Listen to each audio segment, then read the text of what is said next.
Okay. Good evening, everybody. This is a Reasonable Faith in Adelaide. Tonight we have Geoff Russel, who's going to speak to us on the origins of Islam. So I'll now hand it over to Geoff. Thank you, Kevin, and good evening, everybody. I'm glad to be able to present this to you tonight. It's the title of The Origins of Islam, and this is for Reasonable Faith Adelaide. I want to give you, first of all, I'll give an outline of my talk, and that'll be on this next slide, which hopefully you can see now. This is a brief outline of my talk. I want to first of all give some personal background about myself. I want to then talk about the overall subject of comparative religion before I get into Muhammad's life and setting, Muhammad being the human agent for the Koran being revealed according to Islam. And then I'm going to compare the Old Testament, New Testament, and the Koran, showing how they relate to one another briefly before I deal with some symbols, and then look at the Kaaba, which is the central holy spot of Islam in Mecca.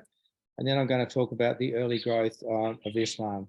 So that's an outline of my talk. So first of all, I want to talk about my own personal background. Let me just stop sharing there, and I'll go back to myself at this point. Yes, so I'm a Christian.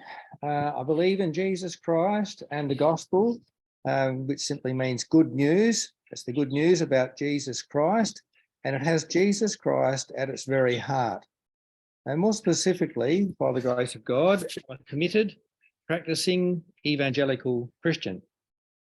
I was born into a devout Christian family, which belonged to a group outside the Christian mainstream.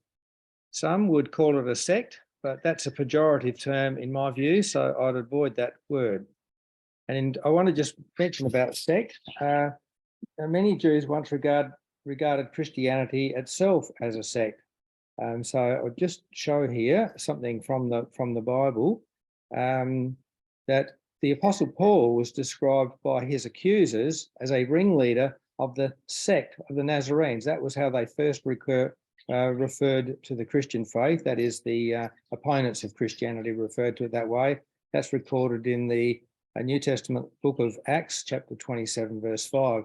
And then later on in that same chapter, in Paul defending his faith and his work, he said that I admit to you that according to the way, that's what it was known as, the way of Jesus Christ, which they call a sect, I worship the God of our fathers, believing everything laid down by the law or written in the prophets, having a hope in God, which these themselves accept, that is the Jews, that there will be a resurrection of both the just and the unjust.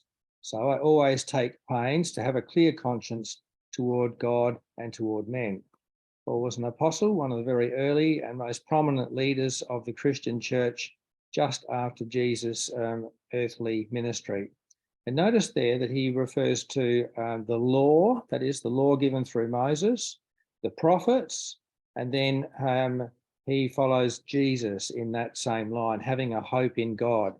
Okay, so I grew up in this way. I was outside the mainstream of Christianity, but it was a very devout family. So one of the effects of this was that I was brought up to read and to come to grips with the entire Bible, Old and New Testaments. And I don't regret that, far from it. I'm no longer a member of that group, having changed some of my views decades ago, but I still hold a very high view of the Bible, and I continue to read it and to study it. I read it just about every day if I can. I've read it countless times from cover to cover, and I've no intention to stop. Now, Shakespeare had Hamlet say that there are more things in heaven and earth, Horatio, than are dreamt of in your philosophy. That's a common experience, I know, and it was mine too.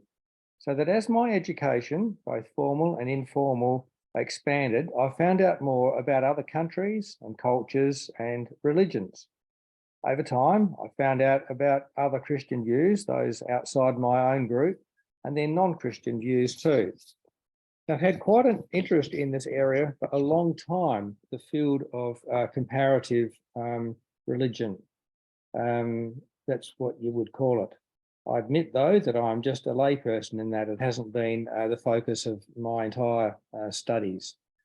And I recall, perhaps I can just switch back here to stop sharing. I recall a particularly engaging book that I read when on family holiday soon after my second child was born in 1979. Unfortunately, I can't remember its title, but the book, through its successive chapters, presented a sympathetic outline of the main world religions, each one's history, sacred writings, rituals and worship, its unique features and its main divisions too. It covered all the world's major religions and many others as well.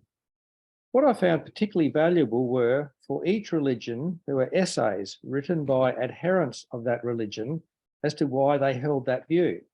And for every religion, there were, in fact, 3 essays, if I remember correctly. One was from a mainstream division of that religion, one from a lesser branch, and one from a very narrow branch. So you got a spread of views.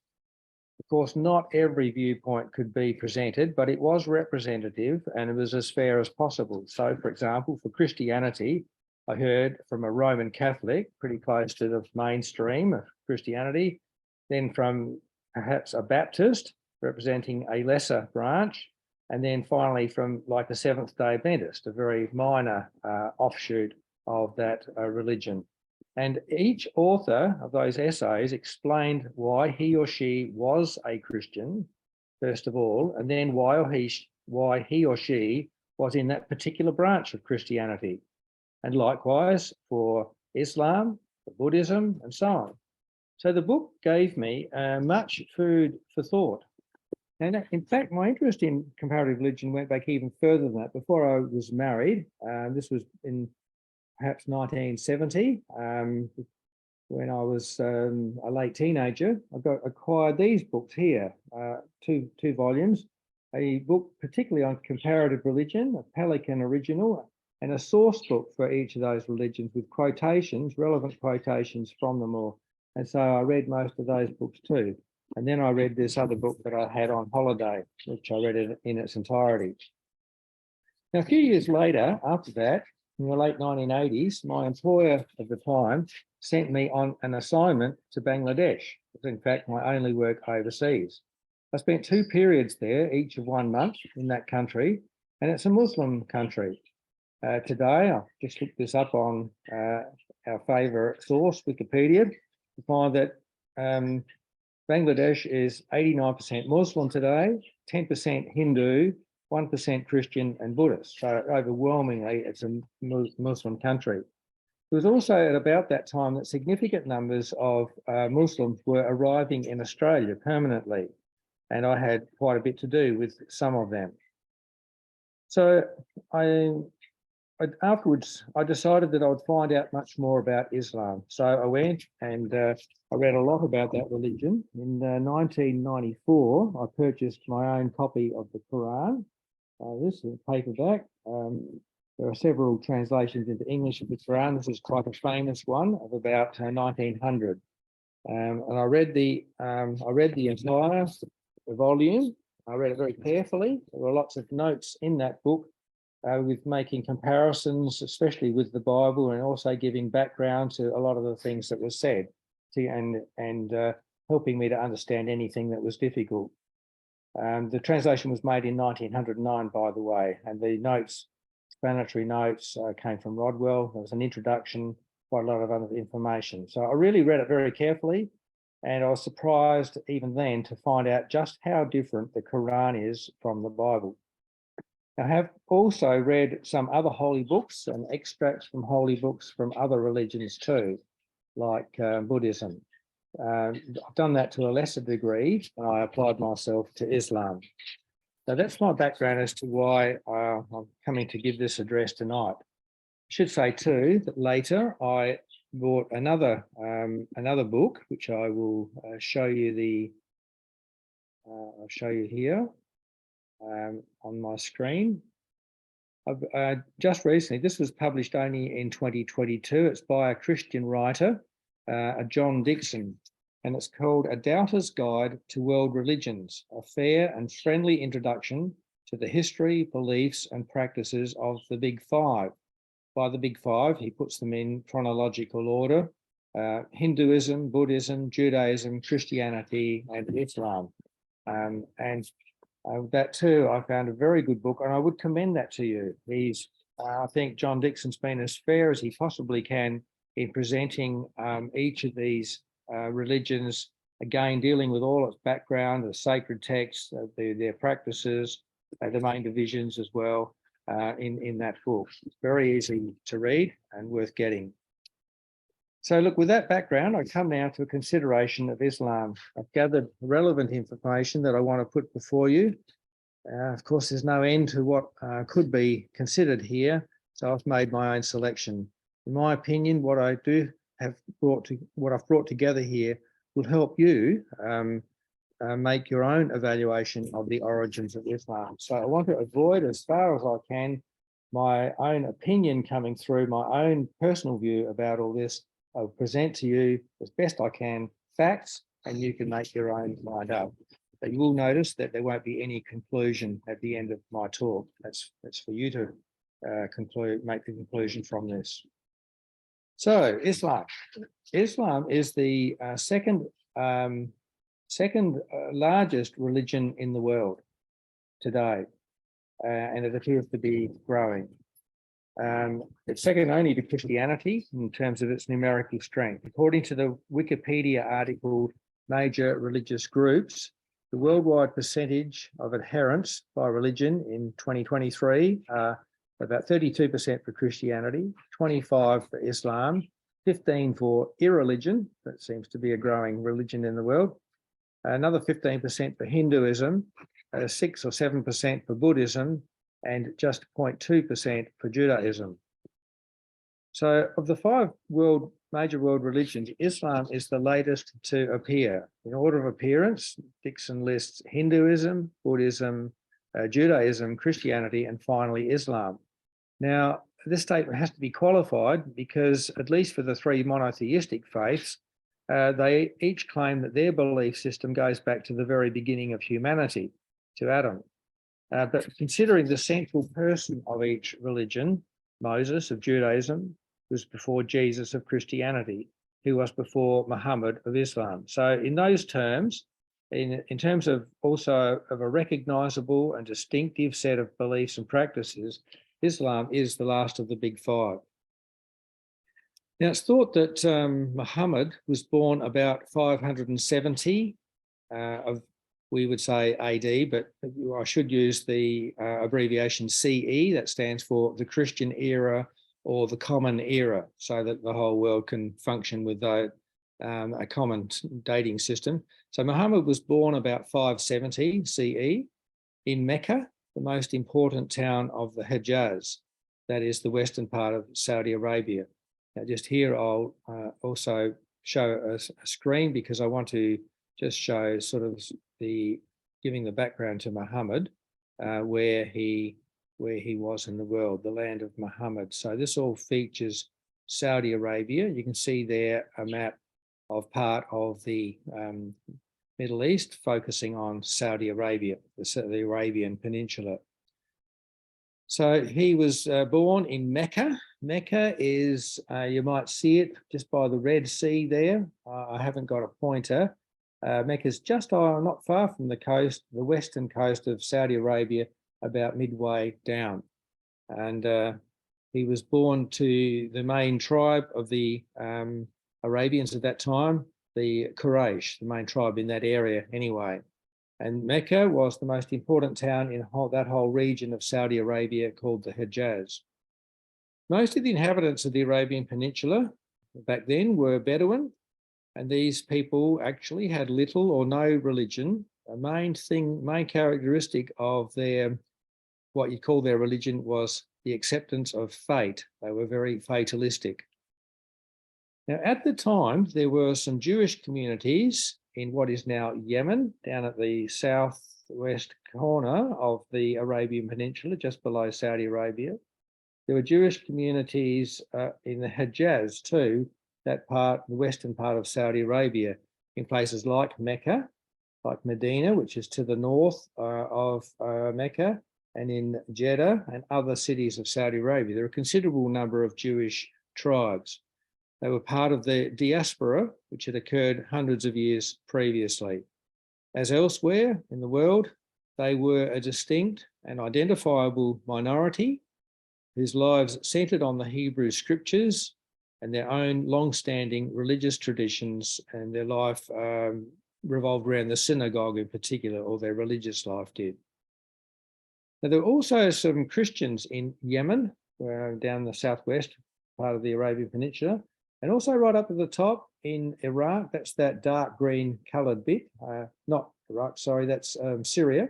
There were Christians in Syria and Christians in Iraq as well. I'm using the names of modern countries here, but there were Christians, various Christians in those areas, and some Christians in other parts of what is now Saudi Arabia as well.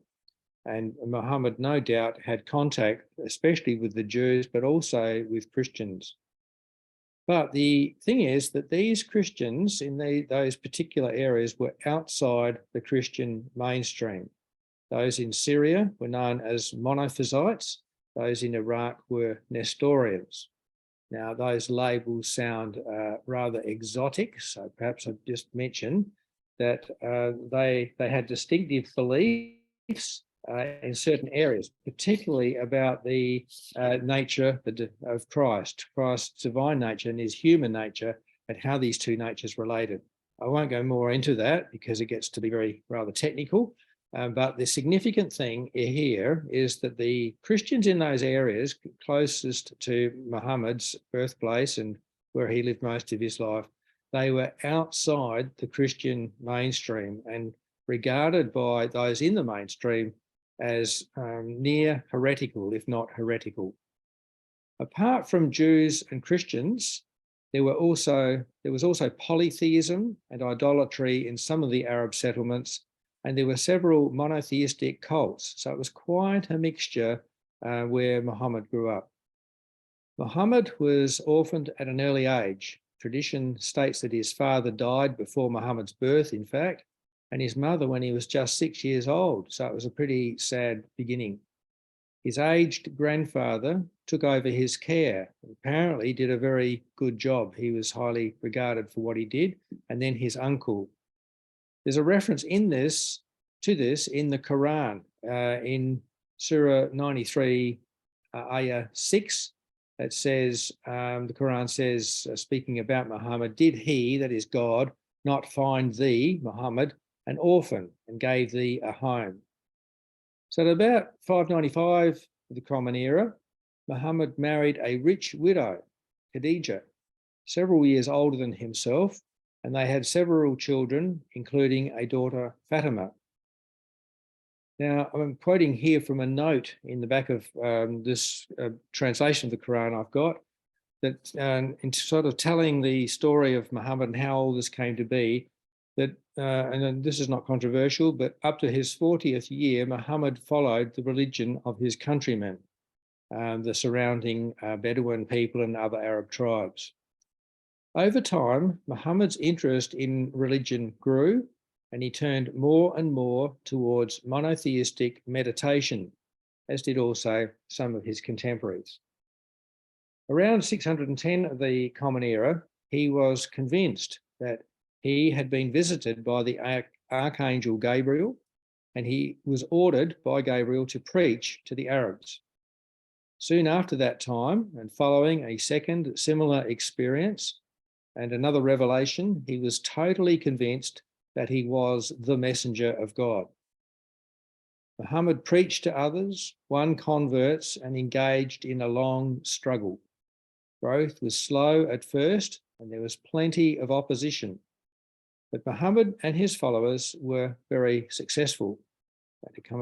Later on in my address, I'll consider some of the growth of Islam and what might have contributed to that. But he did preach, he did win converts, and it slowly grew. So now just to talk about the Quran itself. The Quran is the holy book of the Muslims. They do have other important books, but none surpasses the Quran. Incidentally, Islam is an Arabic word meaning submission, that is, submission to God, Well, the word Muslim means one who submits. So it goes together with Islam. And it means one who submits to God. The concept of submission is to an all-powerful, all-knowing God, eternal God, is at the core of Islam. Muslims believe that God wrote the Koran, that the original Koran is in heaven. God revealed the Koran to Muhammad, so they say, by medium of the Archangel Gabriel. And he revealed it piece by piece between the years 610 and 632, altogether about 22 years of Muhammad's life when he died. Muhammad was actually illiterate. There is some slight doubt about that as to what his level of literacy was, but essentially he didn't write. He was a very shrewd businessman, though, and prospered economically, but he was pretty close to being illiterate. But Gabriel commanded him to recite the words so that Muhammad recited it while scribes that he had with him wrote down what he said, some of his friends. Quran in Arabic means recitation. Muslims believe that the written Quran in Arabic is word for word, letter for letter, a match of the cosmic Quran in heaven. Note that this is very different concept from the idea of revelation in the Christian faith. So that they have this cosmic Quran in heaven, and the book, the Quran on earth, at least in Arabic, is an exact copy of what there was in heaven. Now, Muslims claim that God spoke through the Hebrew scriptures, that is what we have come to call the Old Testament, and also through the Christian scriptures, that is what we call the New Testament, but that the Quran supersedes them both. And here I just want to refer to some quotations from the Quran. So I'll just put these up. I've got several quotations that I want to share. Okay, so quotes from the Quran. This is from perhaps, I just quote this one here. Surah 5, and reading a few of the similar verses around there. Verily, this reads, verily we, that is God, and God's agents, have sent down the law, the Torah, or the Torah, what the Jews call the Torah, the books of Moses, wherein are guidance and light. And in the footsteps of the prophets caused we Jesus, the son of Mary, to follow, confirming the law which was before him. And we gave him the evangel. Evangel is the gospel, or what the Arabs in Arabic is Injil. You can see Injil is like evangel. That's their word for the gospel. We gave Jesus, we, God, gave him, Jesus, the evangel with its guidance and light, confirmatory of the preceding law, a guidance and warning to those who fear God. And to thee, this is now to Muhammad, we, God, and agents, have sent down the book of the Quran with truth, confirmatory of previous scriptures and their safeguard. So what we see here is that they say that God has sent the Torah, which is the main portion of the Old Testament, and he sent the prophets who wrote stuff down too, and he sent Jesus, and each one confirms what came before, and the Quran comes after that, confirming all that was before and is their safeguard. Now, I have to point out here that the Muslim view of Scripture differs significantly from that of sincere Jews and Christians, as may be seen in their concept of abrogation.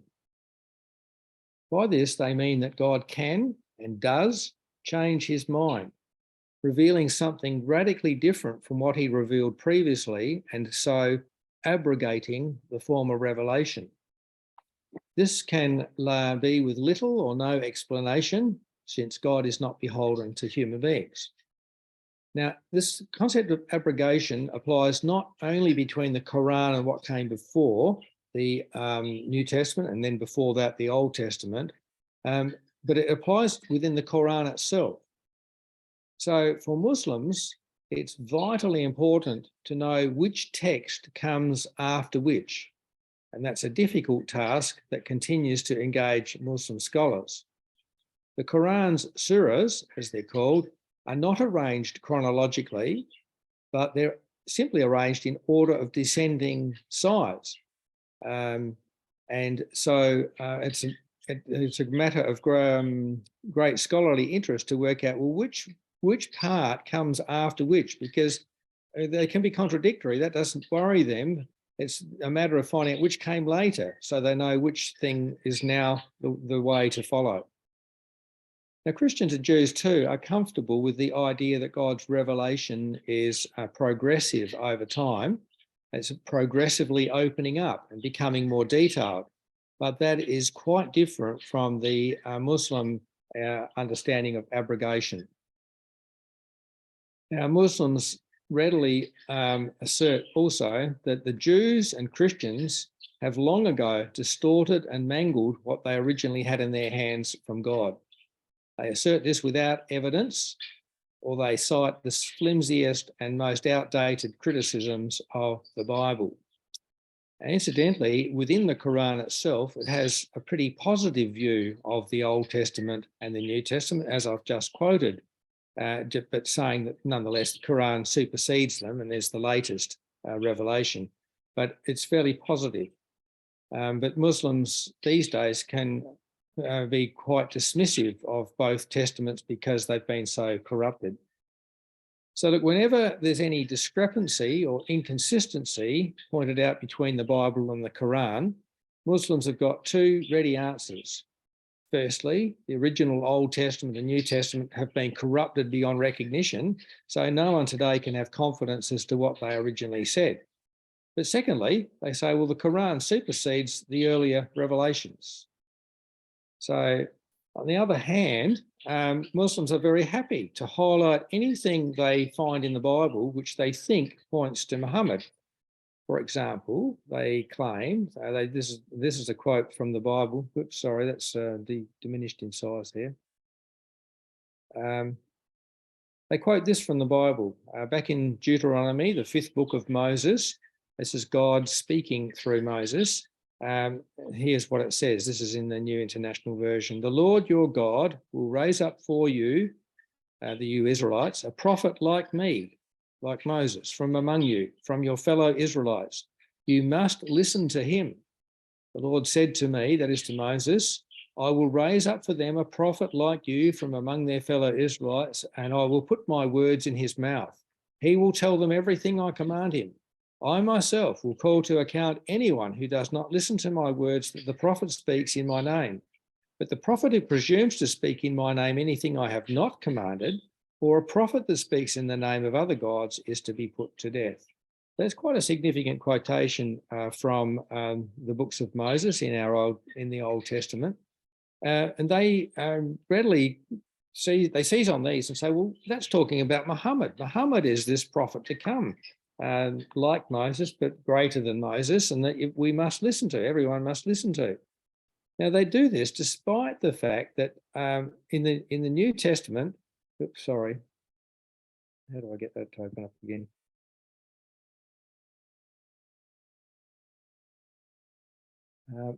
Sorry, I was stuck on that now. Oh, there we go. Despite the fact that in the New Testament, the Apostle Peter quotes these very same words, and he says, look, this applies to Jesus. That's in Acts chapter 3, verses 22 and 23. And then also the first Christian martyr, the great witness Stephen, also quoted the same words and said, yes, this is Jesus, and you must listen to what Jesus has to say. That's in Acts chapter 7, verse 37. And furthermore, when you look at the original prophecy back, or the original words given to Moses back there in Deuteronomy, it's hard to see how that could apply to Muhammad anyway, because God says, I will raise up a prophet from among their fellow Israelites. Well, Muhammad was an Arab. He wasn't a Jew or an Israelite. So I don't see how it could have applied to him. But Muslims seem to want to argue both ways. whenever they think the Bible predicts the coming of Muhammad and the Quran, they're all for the Bible. But when the differences between the Bible and the Quran are pointed out, they say that the biblical text is so corrupted, no one can trust it. And now there's actually a gross disconnect between the Bible and the Quran. There's really no continuity. Now, the Bible is a book that's rooted in history. And the Quran does have historical aspects, but only to a very minor degree. There's an incredible amount of archaeological evidence growing all the time, which impinges on the Bible account. And there are also so many extra biblical records, those outside the Bible from secular sources of those times, records that relate to Bible records. Now, I won't say that everything's resolved between these interfaces. That no question remains about these issues, but scholarly research and discussion continues and will no doubt for a long time yet. But this whole thing about being based in history contrasts significantly with Islam. The Quran actually has relatively little narrative in it, hardly any by comparison with the Bible, what we would call story. Some of it corresponds to a degree with Bible narrative. For example, surah. Let me just explain this idea of surahs. The Quran contains 114 surahs. Surah is something between a book and a chapter. It's and like I say, it varies greatly in size. The longest one is the very first one, the shortest one, the last one, the 114th. And then each surah is divided into sections equivalent to verses in the Bible. They call them ayah. Ayah is a singular and ayat is plural, kind of equivalent to a verse. So referencing something in the Quran, you would say Surah X, ayah Y, or ayat Y to Z. Now, Surah 12, which is quite a size, tells the story of Joseph, the son of Jacob, in the Bible. This is by far the biggest narrative section in the Quran. But there are differences between the two stories. Fair bit of it's the same. In my opinion, and you can make your own assessment of this, the story is much better told in the Bible than the Quran. But the Quran does have the story of Joseph. I think really that's just about the only such story in the Quran. The Quran does mention the following characters from the Bible, though, and it mentions them positively: Abraham, Isaac, Jacob, Noah, David, Solomon, Job, Joseph, Moses, Aaron, Zechariah, John, that's John the Baptist, Jesus, Elijah, Ishmael, Elisha, Jonah, Lot. Now that's quite a number of Bible characters. In fact, I think the Quran mentions more Bible characters than non-Bible characters, I think by a wide margin. So it refers to a lot of Bible characters positively, as though the Quran's in the flow of these things.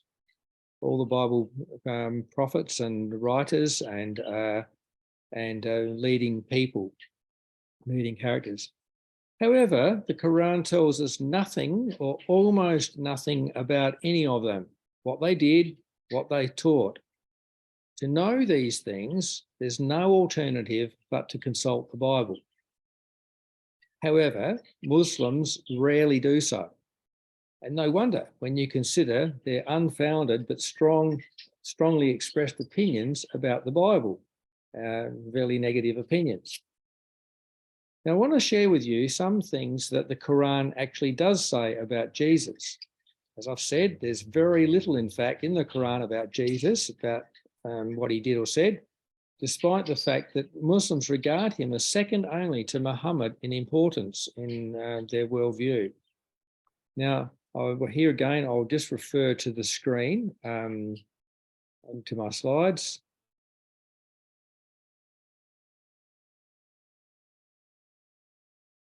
I've got some more quotes from the Koran here.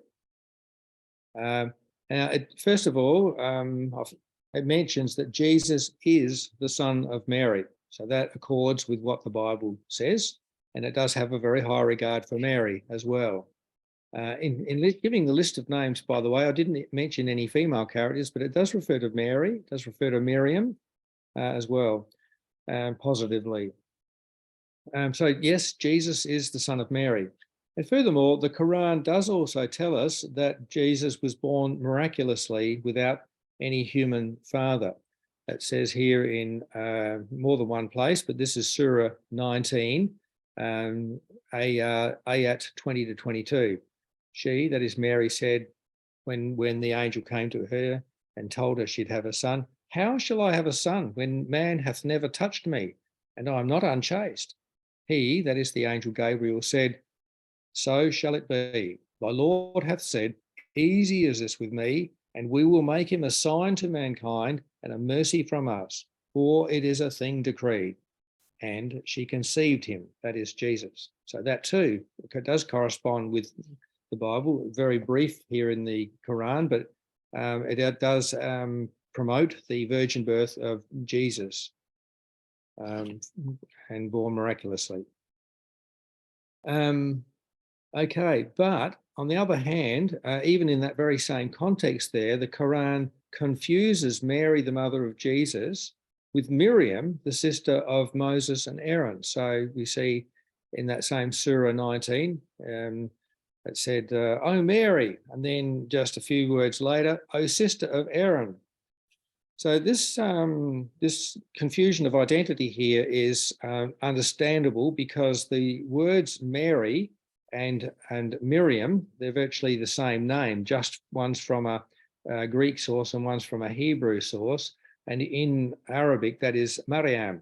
Both of them would be translated Miriam. So it's the same female name in both cases, but they're the names of two different characters over 1,000 years apart in history.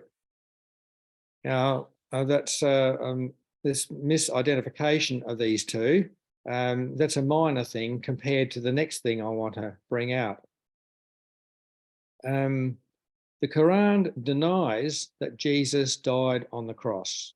And this is one example of many. We go to Surah 4, ayat 156. It says, "They," Jesus' hostile opponents, "they slew him not. They crucified him not, but they had only his likeness." So the Islamic view is that somebody who looked like Jesus, and some of them think that that was actually Judas, got crucified instead of Jesus, and Jesus was spared crucifixion and taken up to God in heaven without dying and being crucified. Now, the Quran denies this despite the abundant testimony to that fact in the Bible. The self-sacrificing death of Jesus on the cross is the vital, central feature of the Christian faith and has been from the beginning. And it's this matter which is the core of the radical disconnect between the Bible and the Quran. Whatever else they might have in common and can be put together, this is a radical disconnect. Now, as I've said, you can find out almost nothing about what Jesus said and did in his earthly ministry from the Quran, but strangely, there are two unusual incidents that are recorded in the Quran, and I want to bring these to you. Okay, so in Surah 3, this is what we read. This is not the only place, by the way. These same things are recorded in several other places. The angel said, "O Mary, verily God announceth to thee the word from him." Notice that it's the word. I think that's saying that Jesus is the word of God, but I'm not sure.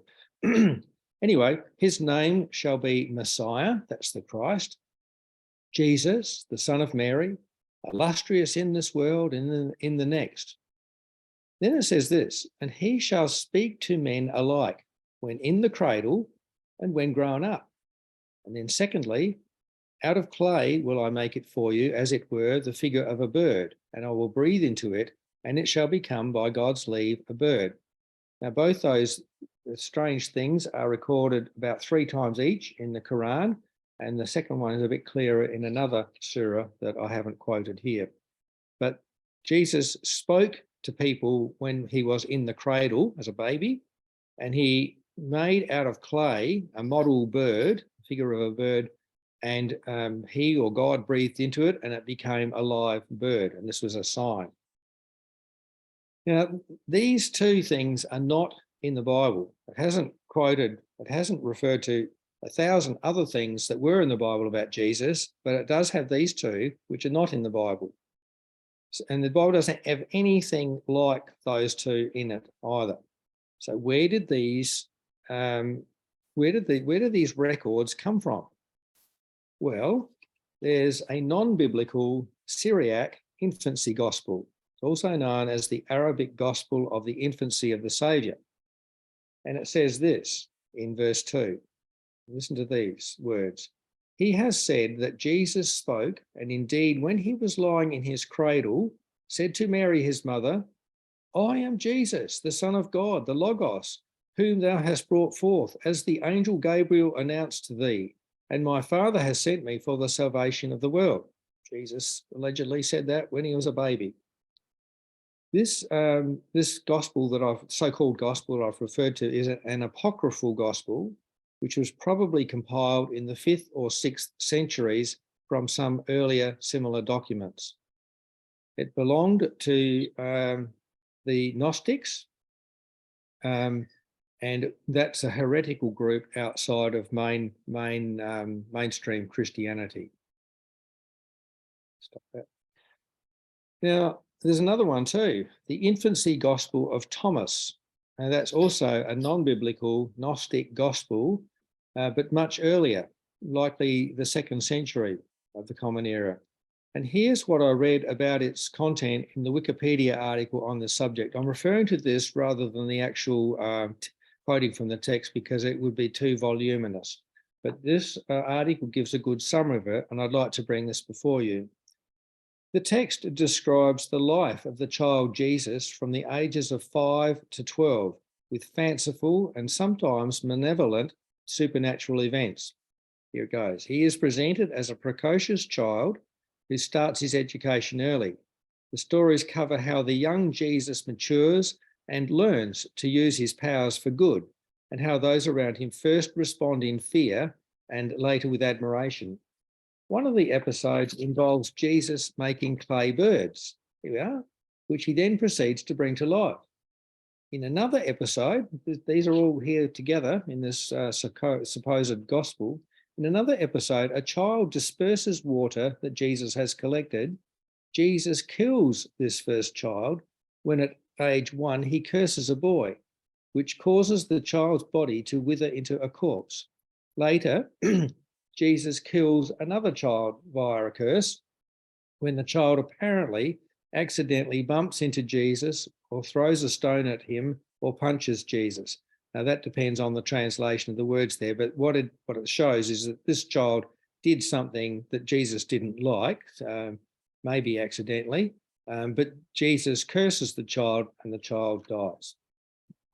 When Joseph and Mary's neighbours complain, fair enough, Jesus miraculously strikes them blind. Jesus then starts receiving lessons, but tries to teach the teacher instead, upsetting the teacher who suspects supernatural origins. Jesus is amused by this suspicion, which he confirms, and revokes all his earlier apparent cruelty. Subsequently, he resurrects a friend who is killed when he falls from a roof and heals another who cuts his foot with an axe. After various other demonstrations of supernatural ability, new teachers try to teach Jesus, but he proceeds to explain the law to them instead. Another set of miracles is mentioned in which Jesus heals his brother, who is bitten by a snake, and 2 others who have died from different causes. Finally, the text recounts the episode in Luke in which Jesus, aged 12, teaches in the temple.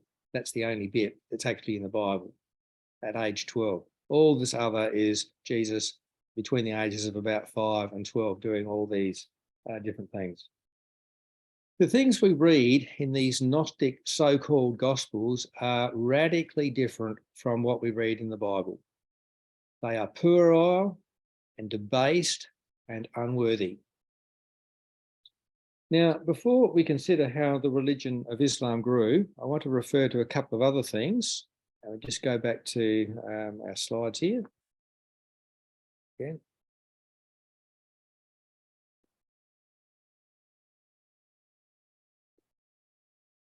And I'll go back to the first one because on our first slide we had, first of all, I want to mention about the symbol. There's the symbol of Islam that's used in the modern world today. Firstly, symbols. The symbol for the Christian faith is the cross. It's simple, it's unique, it's instantly recognized, and its meaning is obvious. It points to the cross on which Jesus died when he willingly gave his life in loving and painful self-sacrifice to save all who believe in him. The symbol for Islam is the crescent moon here and the star. I'm sure you would have seen these symbols generally on the topmost point of mosques and in many other places. Again, it's a simple symbol, easily recognized. But where did this symbol come from? The moon was widely worshipped in the ancient world, as was the sun and planets like Venus that appeared as stars. This was the case in ancient Mesopotamia, Canaan, Egypt, and elsewhere, all surrounding the area where Islam grew up, and from time long before that as well. Now, the symbol of the crescent moon and star, with its pagan connotations, was in use long before the time of Muhammad, and very likely in the vicinity of Mecca too. I commend to you the Wikipedia article, Star and Crescent. Now, secondly, the holiest place in Islam is pictured here. It's the holiest place in the world. It's in the mosque in the center of Mecca in Saudi Arabia. And that's where they go on Hajj or pilgrimage. Every Muslim's supposed to do that once in their lifetime at least. Many do it more often. And they walk right around that Kaaba. It's the most holy object in Islam. It's more or less cubic in shape. And in fact, the Arabic word Kaaba means cube. Muslims consider this Kaaba the house of God. Now, this building, it is a building, it's hollow inside, predates Muhammad. In fact, it was there way before Muhammad. It's been rebuilt several times. It not only predates Muhammad 1400 years ago, but it's said to predate Abraham 2,500 years before Muhammad. And Abraham is alleged to have rebuilt it from something prior to that. Although, when did Abraham ever visit Mecca or Saudi Arabia? The Bible says nothing about that, but this is Muslim tradition that Muhammad rebuilt that Kaaba. And it had to be rebuilt. It was damaged and rebuilt many times between Abraham's time and Muhammad, and even since Muhammad.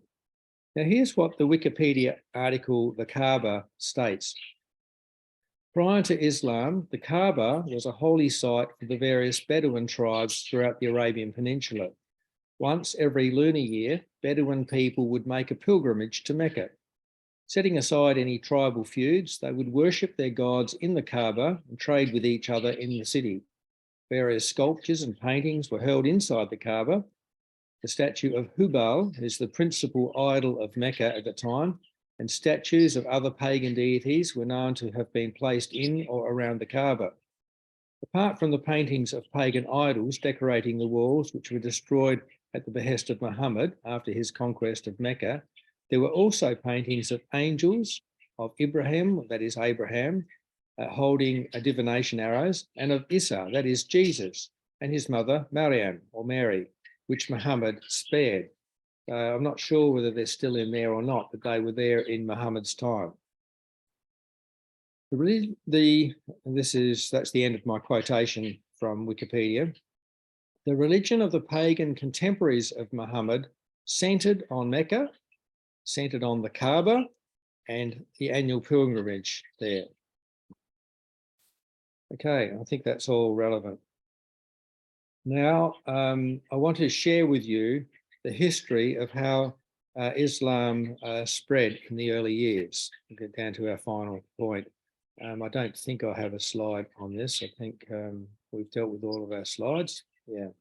So I'll just close that down. This is how this tells us about the spread of Islam in the early years. Initially, Muhammad preached to his family and friends, then to the public in Mecca. He won converts, but they were few in number. Because the Meccans were strongly opposed to Muhammad, Muhammad and the tiny community of just over 200 people at the time relocated to Medina. Medina at that time was in turmoil due to a violent feud between its two leading Arab tribes. Muhammad was invited to mediate, which he did successfully, but his price included conversion of these two tribes, and they did more or less. There were also 3 Jewish tribes in Medina at that time. You can see how close the sizable numbers of Jews were to Muhammad as he grew up. 3 Jewish tribes in Medina, they refused to convert. Now then, as part of their outreach, the early Muslims' outreach to convert the Meccans, they attempted to disrupt Mecca's very important trading network by raiding trading caravans. And they did this over and over. The Meccans sought to protect a particularly large trading caravan coming from Syria to the north, but they were attacked and defeated. The caravan was plundered by the Muslim raiders, giving the Muslim community at the time a great boost. Soon after, they clashed with one of the Jewish tribes in Medina and had them expelled. They weren't killed, but I imagine it to be similar to a pogrom in more recent times. They were simply expelled after they'd been there for centuries. Then the same happened to the second Jewish tribe. After further violent but inconclusive confrontations with the Meccans at Medina, the third Jewish tribe was accused of complicity with the Meccans. So all their men, 600 or more, were massacred by beheading, and the women and children were enslaved. Later on, they encountered the expelled Jewish tribes, and they had further rough treatment. But this was a notable early massacre. Further violent episodes continued. Muhammad and his followers were increasingly successful in these militarily, eventually taking over Mecca. It was a combination of military action and politics as well. And conversion to Islam was always the basic condition of negotiations when they wanted to bring things to an end, and the Muslims had the upper hand. Muhammad set this basic condition of conversion for all his negotiations with hostile forces. By the end of his life, continuing this established trend, Muhammad had gained leadership over all of Saudi Arabia and had made Islam its official religion. And that's where I'm going to finish. That is the early expansion of Islam. As I said, there's no conclusion that I'm going to present to you, but I trust that what I have presented is relevant. It's as far as I can deduce, factual, and hopefully that'll help you form some view about where Islam came from. Thank you very much for your attention. Over to you, Kevin. Oh, thank you very much, Geoff. If you'd like to participate in the conversation, can you enable your microphone at the right time? There've been numerous comments on the chat. I won't walk through them because it will take too long, but I'll just leave it over to the audience to actually expand on what they've made comments in the chat or on other things. So it's over to you guys. I haven't seen any of the comments yet, so I'll leave it to you. participants to say something about them.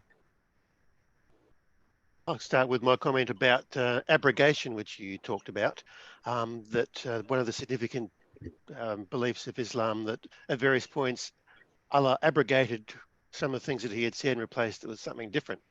Mm-hmm. And it has been pointed out that there was a lot of abrogation that went on just in that very short period of time during which the Koran was being written. And if God can change his mind so much just in that short period of time, what can we believe about him today? We have no basis whatsoever to believe that he hasn't changed his mind significantly multiple times since then. So what are we to believe? Yeah, there's a lot of puzzling things in Islam and what Muslims believe. I believe one of the significant things that this abrogation refers to is attitude to the Jews. That early on, Muhammad says things in the Quran that were quite favorable to the Jews, quite positive, not accepting them quite as Islamic, but nonetheless very favorable and all their heritage that came through them. But then he changed, and then later things said in the same Quran are quite hostile to the Jews, and probably relate to the later treatment, dreadful treatment of the Jews in particular. So abrogation is a big thing. Now, I should kind of say about the Christian view of things, and I suspect the Jewish view, that we sometimes in our writings, God is presented as changing his mind. But that's, you need to look carefully at those things. The underlying character of God never changes. God is always the same. He's always holy, and he's always love. And he is forgiving and kind to those who repent. Occasionally we get in the Bible that God does change his mind, but it's nothing like this abrogation. It's nothing like that. Yeah, in your ending comment, you mentioned about 600 Jews being beheaded. Yeah. And I just kind of submitted a question in GPT chat, and it's made the comment: there is no historical evidence to support the claim that the Prophet Muhammad massacred Jews by beheading them. It is important to approach historical claims with caution and rely on credible sources and scholarly research. So where did you actually get that information about that? I got it from an introductory remarks about the history of the rise of Islam in this it was in this volume here. I have read about these things elsewhere. Muslims do acknowledge that there was a lot of violence. They generally claim that Muhammad was acting in self-defense, but I don't know how that can be justified. And in any case, even if it is self-defense, it is totally unlike the early Christian history, of what happened to Jesus, what happened to all the early apostles. Later on, 300 years down the track in Christian history, and this is a source of great, this is an issue in amongst Christians. Once it became established in the Roman Empire, it's questionable how they went about enforcing that with people and how they treated people who weren't Christian. But that's much later, and Christians can argue that that is a deviation from the original Christian view, and I think that's quite true. Jesus never hurt anyone. He never defended himself. He said, "Look, if my kingdom were of this world, my servants would take up swords." But no, that's not the way. And they were willingly laid down their lives. They willingly suffered in various ways. For the sake of the gospel. And it's just completely different from Islam. I'm not denying that Muhammad and his followers were courageous. They were courageous. They were focused on things. They put their faith did inspire them. But what the things that they did was to kill other people and to pillage things from other people as well. It's very instructive to compare the expansion of Christianity over its first 300 years with the expansion of Islam over its first 300 years and how that was accomplished in each case. That's chalk and cheese. Yeah, just a quick one. just a quick one, Geoff. Am I right in saying perhaps one of the principal differences between Islam and, say, Judaism is that Islam believes that Ishmael was the chosen descendant of Abraham, whereas, of course, we read in the Old Testament that, in fact, it was Isaac. And so you've got this, I mean, if I may say, it's going back, the next generation on, it was Esau versus Jacob.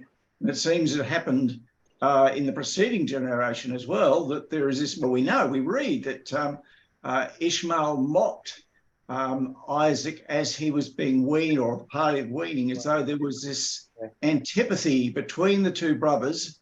And that seems to be the foundation, or a major foundation, of the difference between, I guess, what we believe, leading through from the Torah through to where we are today. Yeah, that is interesting. The Genesis 22 incident in the Bible of Abraham almost sacrificing his son Isaac, and then being the son of promise, and then being held back from that by Gabriel. A story like that is in the Koran. I think it's in the Koran, and that has about Ishmael. They have Ishmael instead of Isaac. So to them, Ishmael is the rightful son of Abraham. However, they then go on, they really accept all the things that are mentioned in the Bible. Abraham, they do talk about Isaac, by name at least, Jacob, Joseph, and then all the line down the Jewish line. They're all Jewish prophets, Moses and so on, Elijah, Elisha, and et cetera, until you get right down to Jesus. And they speak positively of all of these prophets. There's no descendant of Ishmael that's mentioned, as far as I know, in the Quran. Interesting.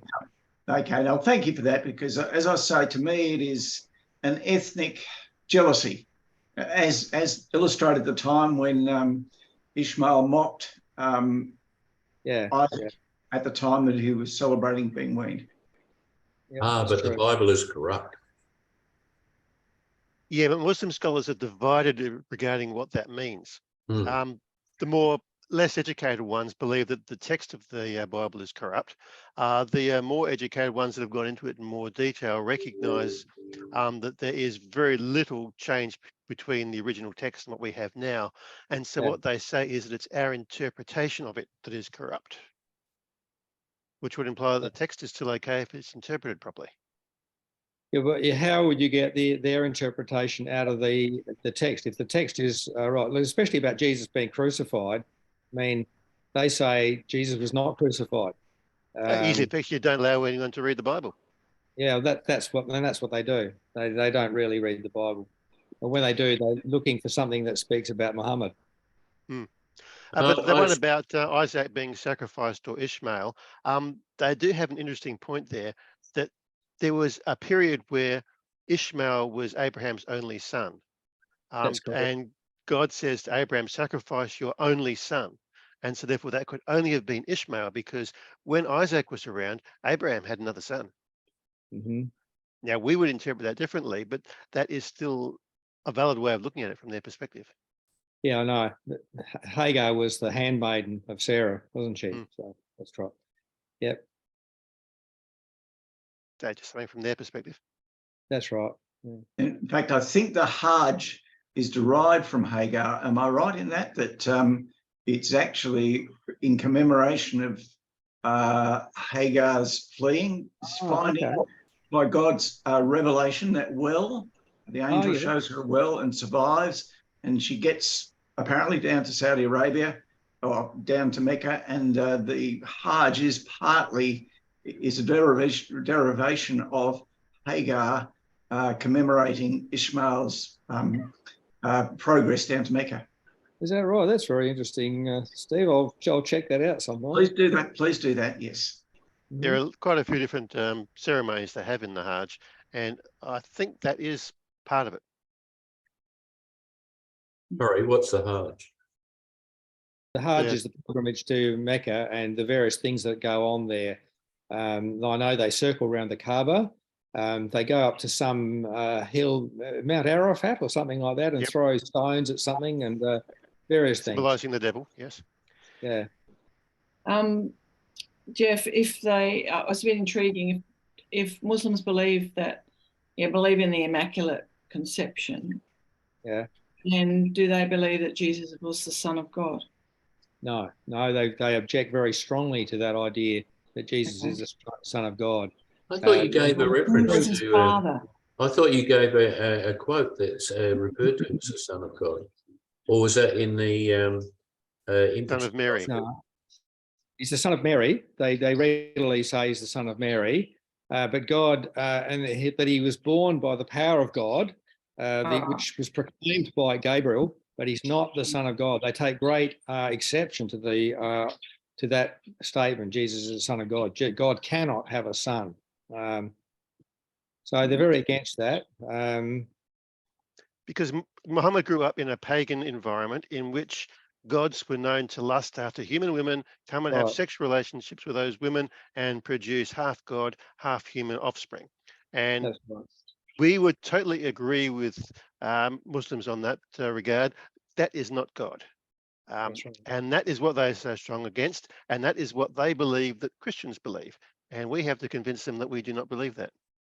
Some of their ideas, some of their thoughts about the Trinity are a way off. I mean, we do know the Trinity is difficult to explain, but they kind of think it's God the Father, Mary, and Jesus. You know, some of them. I don't know whether they do that as a convenient way of denigrating it, or whether that's really what they think the Trinity. I think that's what they really believe. Yeah. If only they just could come to reasonable faith every Thursday, or the occasional Thursday night, we'd sort them out. Exactly. I might have mentioned this one before, but in my classroom, I've had like year 3, 4, 5s, and because I teach Muslim children English, a lot of my kids are Muslim, and a couple of years ago, I caught some of the boys doing this. Oh yeah. Now I knew what they were doing, right? They're flaying themselves, like punishing yourself, right? Yeah, it was like that. It might have been the time when we were fasting or something. Kids were fasting, and I said, "What's the point of that?" Right? And they explained, punishing myself and whatever. And it was a really good leg in to say that, they believe. Bring in some similarities that Muslims do actually believe that we do wrong things, right? And they do believe we should be punished, right? Yeah. And they do actually sacrifice animals as a part of that. Yep. But the point I made to them was that how can an animal sacrifice be enough for a human, right? That really requires a human sacrifice.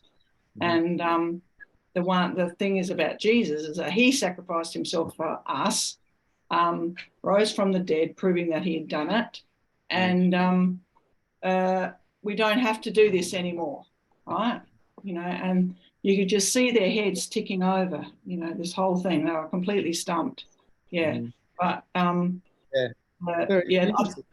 it's really interesting. It's fascinating. I'm always looking for little opportunities I can just sort of put a stone in their foot or in their shoe, to make them that conversion is way off, right? But I think if anything, people that we meet along the way, we can put a little stone in their shoe to make them uncomfortable and think, wow, perhaps she's got a point, She does have a point. Yeah. Good on you, Roman. Pardon?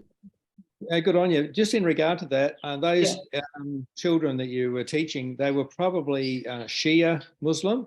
Yes. Branches of Islam, and the Shia, they lost out in about the early generations. The Sunni is the majority Muslims. They won the battles early on and got control of the leadership. The Shia. I think they were in the actual family line of Muhammad. They lost out in a leadership battle about the grandson or something, and they believe he was martyred. There was a huge battle and catastrophic end to one side, but it didn't end them. They lost the power, but and ever thereafter they mourn the death of that original leader whom Ali. they take as a martyr. Ali, I think his name was. That's Yes. right. And so this flogging of themselves, and they do this literally in overseas places in huge numbers. They Yes. beat themselves up. They'll draw blood on their skin and everything with whips, and weep and carry on. And they could work themselves up into a frenzy as well. They do this every year. They're the Shia Muslims. Yeah. Now, look, interestingly too, Bronwyn, something else further to what you say. I've heard of another quite a great Christian leader of the past who was involved with a lot with Muslims, whom he greatly respected too. And he found a way of relating to them that that really caused them to think as well. And that is that, do they believe that God is a holy God? Yes, God is holy. God cannot tolerate sin. He is completely holy and separate from us. We are sinners. They do recognize that. They do know that in themselves. So, well, if God is holy, how can God forgive sins? They're all hoping that they're going to get to paradise one day. Yeah. And it's on the basis that, well, God will just forgive them.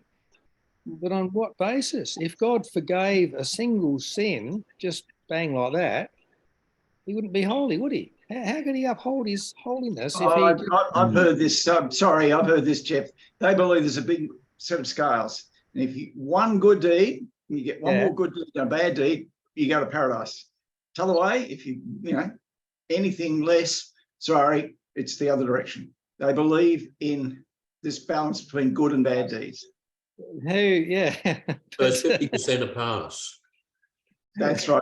50% pass mark. We believe in 100% pass mark. Yeah. And We tell them that's not good enough. I think, though, talking to adults, you can, Muslim adults, you can say, you're not guaranteed, Like, No, they know that. because They know that. They just hope. you're not guaranteed. Like, every night you go to sleep, you're wondering whether I've actually made it or not, Yeah, and their view of God is such that God can he can look at you and realize, yeah, you've done certain sins, but you've done so many good things. Yes, you can come in. You're okay.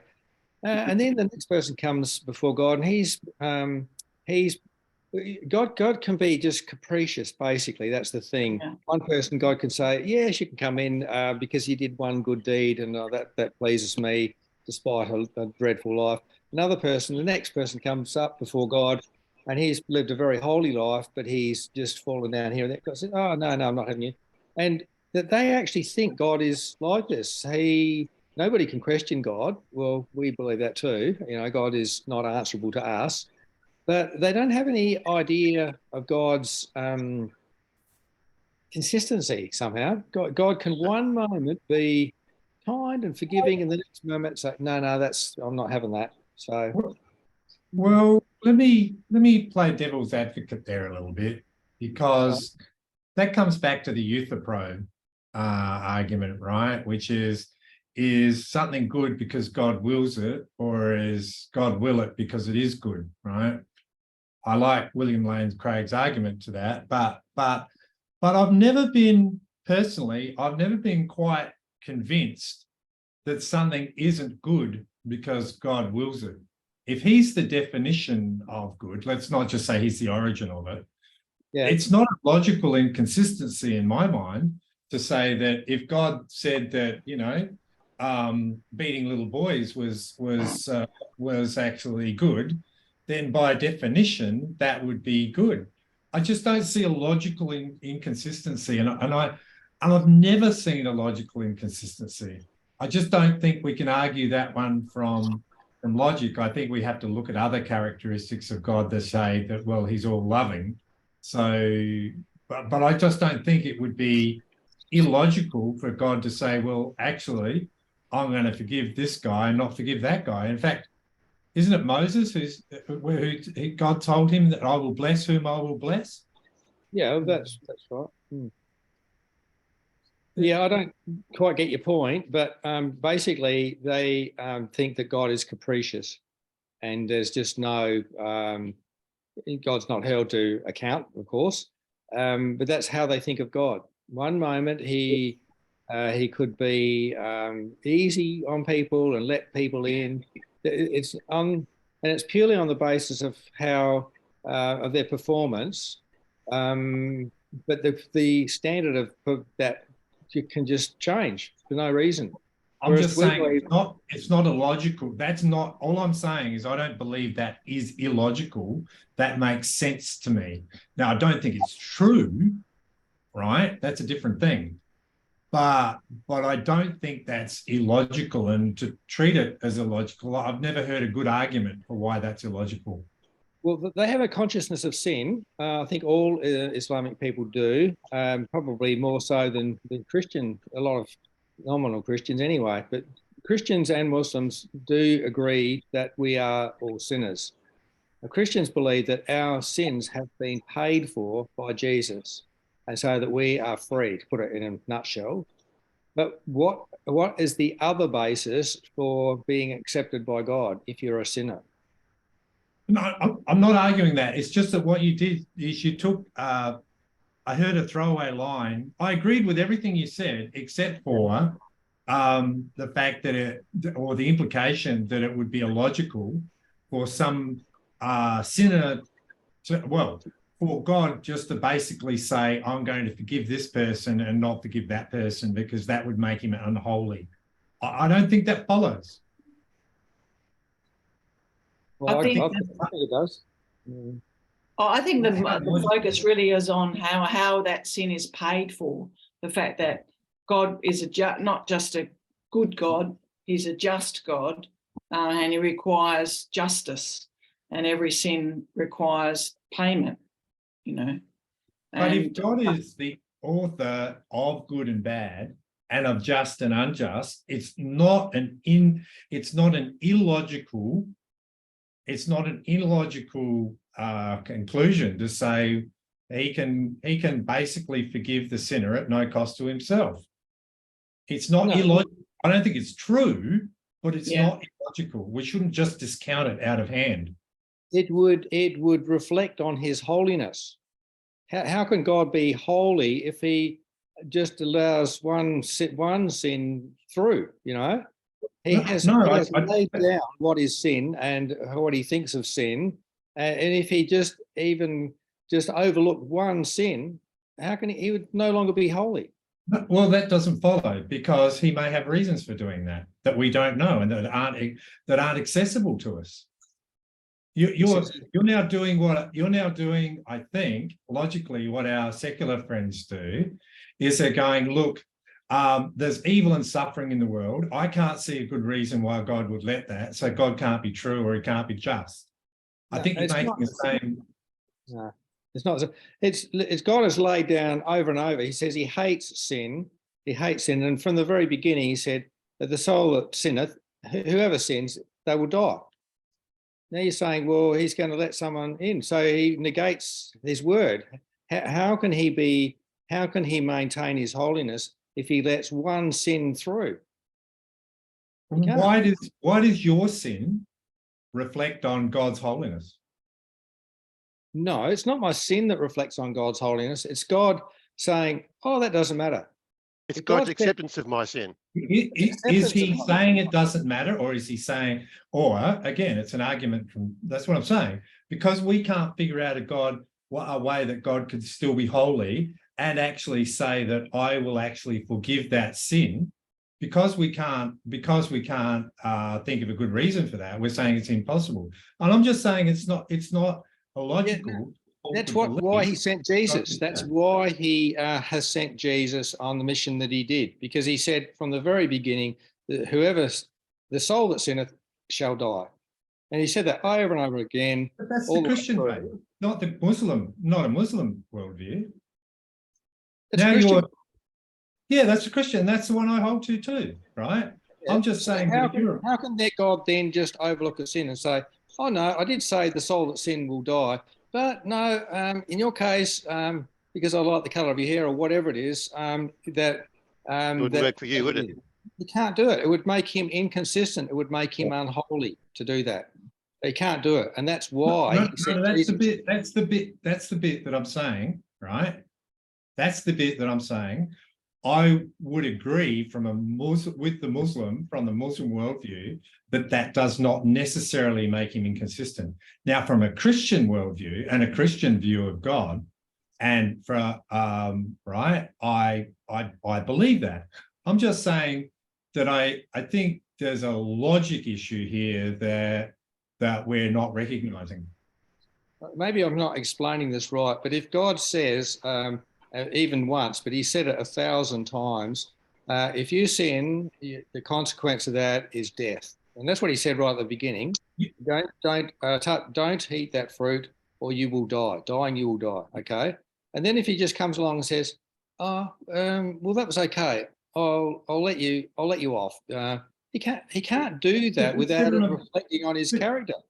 But you've said on a Muslim worldview, depending on which order the surah was, that God may change his mind. I'm just saying that that's a pretty consistent, it's not necessarily inconsistent with a God who changes his mind, who might have good reasons for changing his mind, right? It's not the Christian God.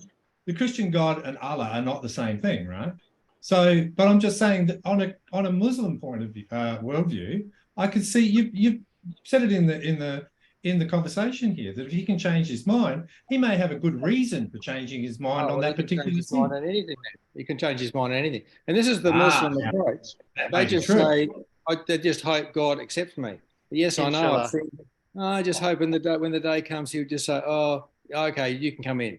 Because they don't have the sacrifice of Jesus involved. You know, Jesus never died on the cross in their view. So he hasn't paid any price for me or anybody else. So therefore, I've got to front up to God, and yes, I've got these sins, and God has said all the way along, God, whoever sins will die. I can't receive such a sinner. How can God then say, "Oh, you can come in"? He can't. Well, hang on. Whoa. I think we're mixing two things, right? I'm not arguing that the Islamic God Allah is not a capricious God. I'm not arguing that that's not true. That's not what I'm saying. I'm just saying that you had a throwaway line in part of the argument there that I found what you were doing is you were applying the characteristics of the Christian God and not using the characteristics of the Muslim God when claiming something was illogical. I don't think it's illogical. I don't say it's right, and I hope I'm choosing my words carefully, because I'm not saying that I think it's right that God can just forgive sins. I think that's capriciously, right? I'm just saying that on a Muslim worldview, I don't think that's inconsistent, or at least it's not immediately illogical. What it means. I think I finally got your point, Tom. From a Muslim perspective, if Allah is capricious and can change his mind at any time, then that effectively means that there is no absolute sin. There is nothing that can be categorically said, this is right, this is wrong, this is sin, this is not. So from that point of view, nothing means anything. But it's also interesting to note that in one of the hadiths, Muhammad himself confessed that he had no certainty of salvation, that it was totally up to Allah whether or not he got through. And correct. He is the epitome of perfection from an Islamic perspective.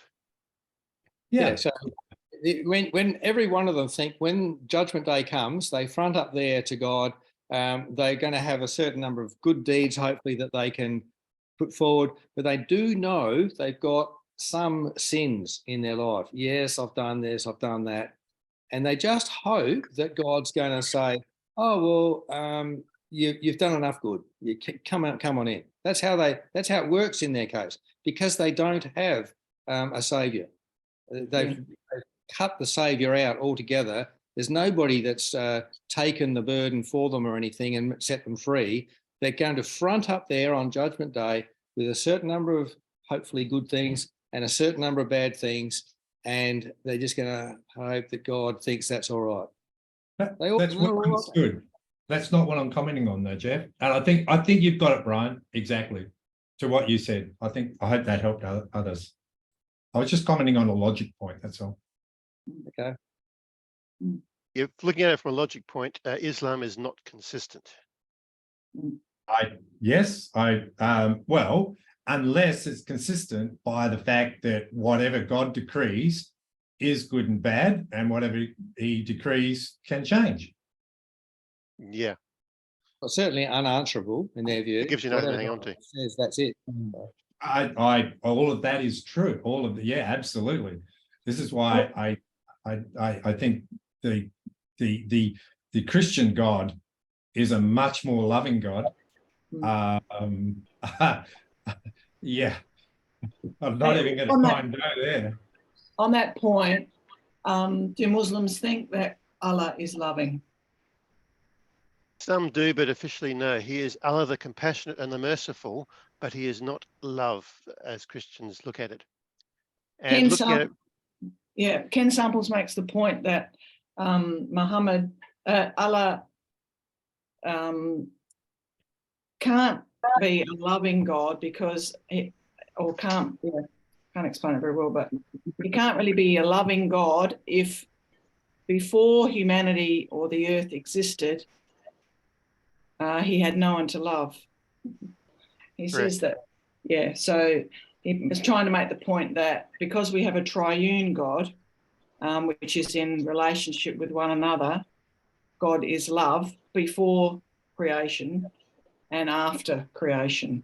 So, but Allah himself can't actually be a loving God because because he has to have someone to love, to show love. Do you get what I'm saying? Absolutely. Related to that even more so, Allah by himself before creation is a purely unitary being, and Islam is super strong on that. That the whole concept of the Trinity is rubbish. Allah is purely unitary. That's right. A unitary being can have absolutely no basis within himself for any concept of other, and therefore no concept of being able to create. There's no way to create anything because it wouldn't be in him. Just like love wouldn't, relationship, communication, all of those things cannot exist in a unitary being. The Koran doesn't use the word love very much at all. So they're very strong on God is all-powerful.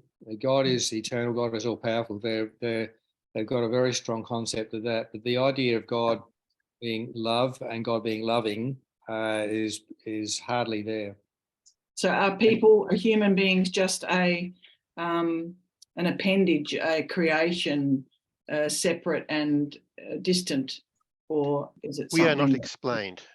Yeah, they're not. It's not something that Allah brings in a loving relationship. It's something that's always a long way away. Is that what it is? In all that I have read and heard, there is not even any attempt to explain why Allah created, why we exist. It's and he keeps us at arm's length. Yeah, it's not something that you can actually have a genuine relationship with. No. It's more of a servant relationship, like there are some Muslims known as Sufis who do try to have a relationship with God, who try to love God and get into it. That is more folk Islam than central Islam. So Geoff was talking about Sunni and Shia before. They are central Islam. Sufis are more folk Islam and more distant. But some of those, they really want to have a relationship with Allah. My understanding is they don't refer to God as Father, and they don't believe that we are his children. No. Yeah. We're his creation. We've been created by him. But they don't consider God to be a father. No.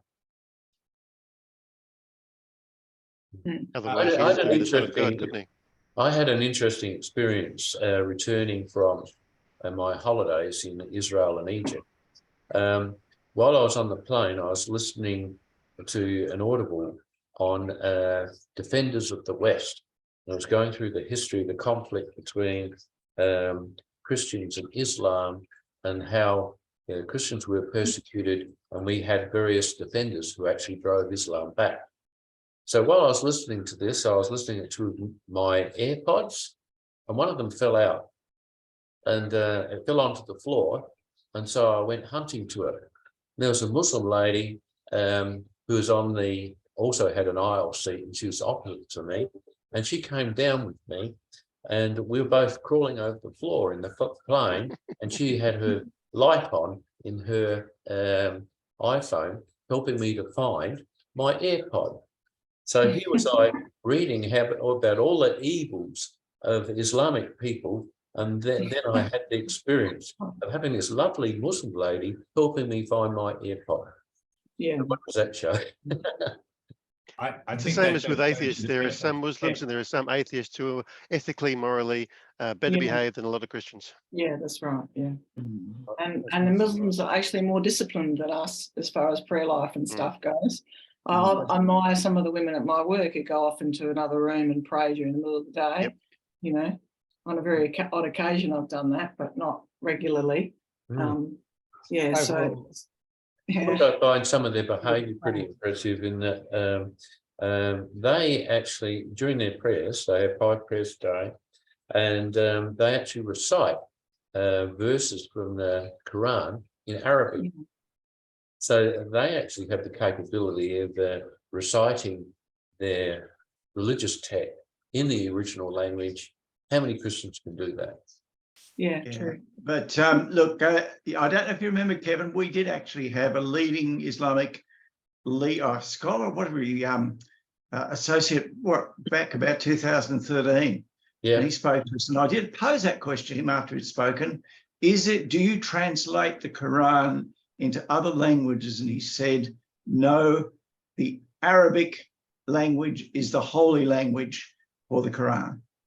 Unlike here in Christianity, where we'll go and translate the Bible into other languages, he was quite firm that if you wanted to believe the Quran, you can only believe it in Arabic.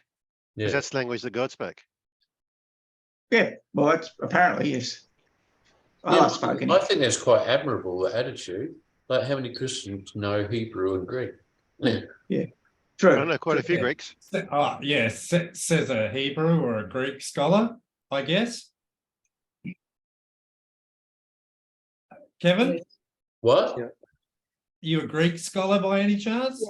Well, yeah, I'm learning Greek. I wouldn't say I'm a Greek scholar. All right. But I've actually taken thought to myself, that's actually quite an admirable attitude. And so I've actually starting to take some effort that I can actually recite the Beatitudes in Greek. Good. And I've actually found it very interesting exercise, because there's some things about the Beatitudes that are a little bit vague and difficult to interpret. And so it's actually given me far more insight into the Beatitudes than what I had before, because I'm bothering to actually analyse it and learn how to recite it. Sorry to say, Kevin, but I don't think you're going to be judged on whether you can recite the Beatitudes in Greek or not. So. Oh, absolutely. I didn't say I was. But I'm just saying I actually found the exercise very helpful. Yeah. You're only saying that because you don't know Greek. See? Oh, you figured it out. Also, there might be a bit more to it than being able to recite the Beatitudes, Kevin. Oh! I thought you were friends and you just went on holidays together. It's all over now. Denial is a river in Egypt. I haven't even paid you what I owe you yet, Jeff, so you're putting yourself on risk. Oh, okay. Yeah. Well, it's a great topic to talk about, because I think by 2050, there'll be a third of the world will be Muslim, a third will be Christian, and a third will be either religious or other smaller religions. So Chinese. Islam is going to be our strongest contender, basically. Yeah, but you look at India, and Hinduism there is fundamentally, anyone that's not a Hindu in India is open to persecution. India is the most populous nation on earth very recently. And so there'll be a lot of Hindus out there. Yeah. Well, I think it's a lot to do with the birth rate, actually. Yes, in fact, that would be a very good topic for maybe for next year or somewhere, Kevin, is is demographics and faith. Well, And the abortion rate affects it too. I can tell you which religious group in the world's got the highest birth rate. Yeah. Jewish. That's the ultra-Orthodox Jews. Yes, yes, yes. Well, they're So, I only mean, 0.2%, so it hasn't done them much good. They're starting from a very low base. Give them a but few they're years. not Give them a quite. few years. Yeah. Yeah. Well, interesting topic. Oh, and by the way, Geoff, I've just sent you the link that does confirm that Hagar and the Hajj are linked. I'll let you read it. It's actually from a Koran website, so it's the Muslims themselves saying this that link. Okay, thank you.